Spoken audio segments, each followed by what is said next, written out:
Kamachilo nyakoram gajuang dul matao tije midusa e pachoka Engineering Board of Kenya koro wacho ni ute ma osebet kaloware pachoka ntiri kod ng'ikruok ma ikelo kod tich marach ma itimo kod midusa ma onge lony. Jakom mar EBK Erastus Monger wacho ni koro gisechako nono moko kuom ute ma igero kod mago ma oselwar mar kao kang' mager ne midusa ma itudo kod gedo ma kamago.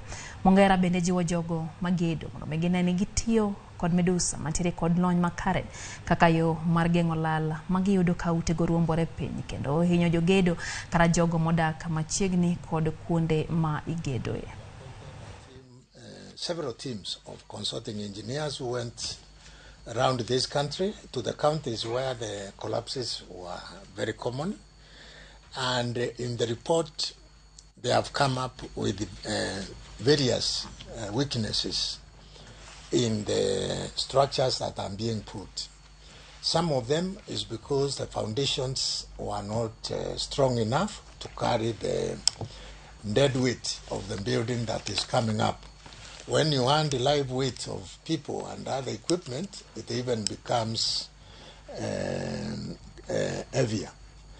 The other weakness that was identified was a compromise of materials, where an engineer designed a reinforcement of Y12, if I may use that language.